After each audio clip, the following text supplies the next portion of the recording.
ಒಂದೆರಡು ಸೂಚನೆಗಳು ನಿಮಗೆ.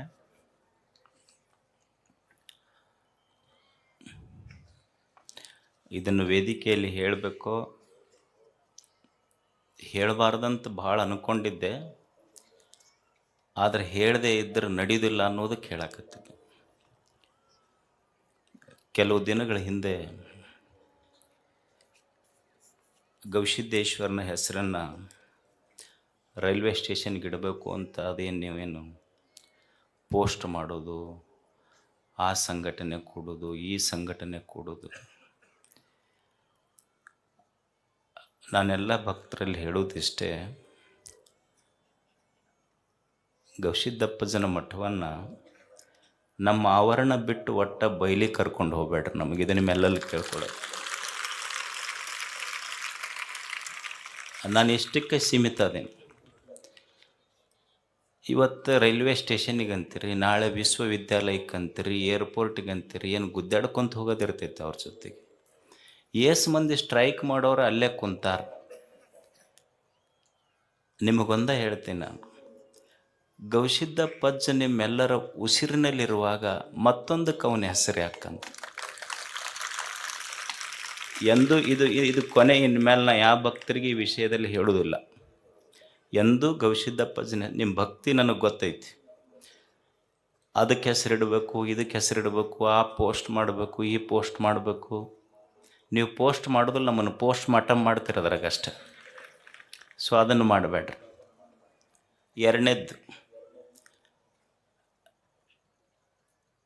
ನನ್ನ ಮೇಲೆ ನಿಮಗೆ ಭಾಳ ಅಭಿಮಾನ ಇರ್ಬೋದು, ಪ್ರೀತಿ ಇರ್ಬೋದು. ಗವಿಮಠವನ್ನು ಇನ್ನೊಂದು ಮಠದ ಜೊತೆ ಹೋಲಿಸೋದು, ಗವಿಮಠದ ಸ್ವಾಮಿಗಳನ್ನು ಇನ್ನೊಂದು ಮಠದ ಸ್ವಾಮಿಗಳ ಜೊತೆ ಹೋಲಿಸೋದು, ಕಂಪ್ಯಾರಿಸನ್ ಮಾಡೋದು, ಅದಕ್ಕೊಂದು ಪೋಸ್ಟ್ ಹಾಕೋದು, ದಯವಿಟ್ಟು ಇದನ್ನೆಲ್ಲ ಮಾಡಬೇಡಿ. ನಾನು ತಿಳ್ಕೊಂಡಿದ್ದಿಷ್ಟೇ, ಇಡೀ ನಾಡಿನ ಎಲ್ಲ ಪೂಜ್ಯರ ಪಾದದ ಧೂಳಾಗಿ ನಾವು ಬದುಕಬೇಕಷ್ಟೆ. ಯಾರ ಜೊತೆಗೂ ಹೋಲಿಸ್ಬೇಡ್ರಿ. ಎರಡು. ಮೂರನೇದ್ದೇನೆಂದ್ರೆ, ನೀವು ಸುಮ್ಮನೆ ಕುಂದ್ರ ಮಂದೆಲ್ಲ ಅಜ್ಜವ್ರಿಗೆ ಆ ಪ್ರಶಸ್ತಿಗೆ ಹೆಸರು ಕೊಡ್ರಿ, ಈ ಪ್ರಶಸ್ತಿ ಕೊಡ್ರಿ ಅಂತ ಪೋಸ್ಟ್ ಮಾಡೋಕ್ಕೆ ಶುರು ಮಾಡ್ತೀರಿ. ನಾನು ಬರುವ ಪ್ರಶಸ್ತಿಗಳನ್ನು ತಿರಸ್ಕರಿಸುವಷ್ಟು ದೊಡ್ಡವನಲ್ಲ, ಅದನ್ನು ಸ್ವೀಕರಿಸುವ ಅರ್ಹತೆ ನನಗಿಲ್ಲೋ ಅನ್ನುವಂಥ ವಿನಯವಂತ ನಾನಷ್ಟೇ, ವಿನಮ್ರತೆ ನನ್ನಲ್ಲಿದೆ. ಆ ಅರ್ಹತೆ ಬೇಕು, ಅದು ನನ್ನಲ್ಲಿಲ್ಲ. ಅದಕ್ಕಾಗಿ ನನಗೂ ದೊಡ್ಡ ಪ್ರಶಸ್ತಿ ಅಂದ್ರೆ, ನೀವೆಲ್ಲ ಪ್ರೀತಿಯಿಂದ ನಮ್ಮ ಅಜ್ಜರಂತ ನಿಮ್ಮ ಎದೆಯಾಗ ಜಾಗ ಕೊಟ್ಟಿರಲ್ಲ, ಅದು ಭಾಳ ದೊಡ್ಡ. ದಯವಿಟ್ಟು ಇನ್ನು ಮುಂದೆ ಈ ಮೂರು ಯಾರೂ ಮಾಡಬೇಡ್ರಿ. ಅಜ್ಜವರು ನನಗೆ ಹೇಳಿಬಿಟ್ಟಿದ್ದಾರೆ ಇದನ್ನು. ನಾನು ಮಾಡೋದು ಇಷ್ಟೇ ಕೆಲಸ. ಏನು ಅಂದ್ರೆ, ಒಂದು ಪೂಜೆ, ಓದು ಮತ್ತು ಸೇವೆ. ನನಗೆ ಆ ಜಾತಿ, ಈ ಧರ್ಮ, ಆ ಧರ್ಮಗಳ ಗಲಾಟೆಗೂ ಕರ್ಕೊಂಡು ಹೋಗಬೇಡ್ರಿ. ನನ್ನ ಧರ್ಮ ಮತ್ತು ನನ್ನ ಧರ್ಮದ ಪರಿಭಾಷೆ ಏನು ಅಂದ್ರೆ, ಲವ್ ಆಲ್ ಸರ್ವ್ ಆಲ್. ಇದು ನನ್ನ ಧರ್ಮದ ಪರಿಭಾಷೆ ಅಷ್ಟೆ. ಎಲ್ಲರನ್ನು ಪ್ರೀತಿಸು, ಎಲ್ಲರನ್ನು ಸೇವಾ ಮಾಡು. ಇದನ್ನು ಬಿಟ್ಟರೆ ಇದಕ್ಕೆ ಮಿಕ್ಕಿದ ಧರ್ಮದ ಪರಿಭಾಷೆಗಳನ್ನು ತಿಳಿದುಕೊಳ್ಳುವಷ್ಟು ಪಂಡಿತನೂ ನಾನಲ್ಲ. ನನಗೆ ಗೊತ್ತಿರುವುದಿಷ್ಟೇ, ನಾನು ಇದನ್ನು ಮಾಡ್ತೇನೆ. ಇದನ್ನು ಬಿಟ್ಟು ದಯವಿಟ್ಟು ನನಗೆ ಯಾವ ಹೊರಗೂ ಕರ್ಕೊಂಡು ಹೋಗ್ಬೇಡ್ರಿ. ನನಗೆ ಅಜ್ಜರು ಹೇಳ್ಯಾರ,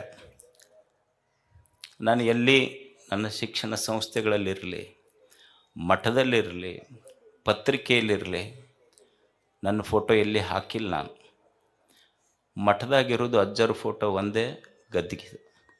ಯಾರೋ ಕೇಳಿದ್ರೆ ನನಗೆ, ಅಲ್ಲ ಅಜ್ಜರು ನಿಮ್ಮ ಮಠದಾಗ ಫೋಟೋ ಹಾಕಿಲ್ಲ ಅಂತ. ಮತ್ತು ನೀವು ಯಾರ್ದು ನೋಡಿದ್ರಿ ಮಠದಾಗ ಅಂತ ಕೇಳಿದ್ ನಾನು. ಒಬ್ರು ಯಾರೋ ಗುಲ್ಬರ್ಗದಿಂದ ಬಂದಿದ್ದರು, ನಿಮ್ಮ ಫೋಟೋ ಕಂಡಿಲ್ಲಲ್ಲ, ನೀವು ಮಠದಾಗ ಅಡ್ಡಾಡಿದ್ರಿ ಏನು? ಅಡ್ಡಾಡ್ದೆ. ಯಾರ್ದು ಕಂಡಿತು ನಿಮ್ಗೆ? ಅಲ್ಲಿ ಗುರುಗಳು ಶಿವಶಾಂತವೀರ ಸ್ವಾಮಿಗಳ್ದು ಕಂಡಿತ್ತು. ಅಲ್ಲ, ಮನ್ಯಾಗ ಫೋಟೋ ಯಾರೂ ಇರ್ತಾವ, ಮಾಲಾಕರು ಇರ್ತಾವೆ, ಆಳ ಮಕ್ಕಳು ಫೋಟೋ ಯಾರು ಹಾಕಿರ್ತಾರೆ? ಯಾರೂ ಹಾಕೋದಿಲ್ಲ. ಅವ್ರ ಮಾಲಾಕರು ಅಷ್ಟೆ, ಅವ್ರ ಆಳ್ಮಗ ನಾನು. ದೇಹ, ಈ ದೇಹದೊಳಗೆ ಜೀವಿರುವಷ್ಟು ದಿವಸ ಅವನ ಸೇವೆ ಮಾಡೋದು ಮತ್ತು ಸಾಧ್ಯ ಇದ್ದಷ್ಟು ನಿಮ್ಮ ಸೇವೆ ಮಾಡೋದು, ಇಷ್ಟು ಬಿಟ್ಟರೆ ಬೇರೆ ಗೊತ್ತಿಲ್ಲ ನನಗೆ. ಮತ್ತು ನನಗೆ ಎಳ್ಕೊಂಡು ಹೋಗ್ಬಿಟ್ರೆ ಒತ್ತಾಯ ಮಾಡಿ. ಅದಕ್ಕೆ ನನ್ನ ನನ್ನ ನನ್ನ ಭಾವನೆಗಳನ್ನು ನೀವು ಅರ್ಥ ಮಾಡಿಕೊಡ್ರಿ ಅಷ್ಟೇ. ಯಾಕಂದ್ರೆ ಸಮಾಜ ಬಹಳ ಸೂಕ್ಷ್ಮವಾಗಿ ಹೋಗ್ತಾ ಇದೆ. ನನಗೆ ಹೊರಗಿನ ವಿಷಯಗಳಲ್ಲಿ ಆಸಕ್ತಿ ಇಲ್ಲ. ತಮಗೆ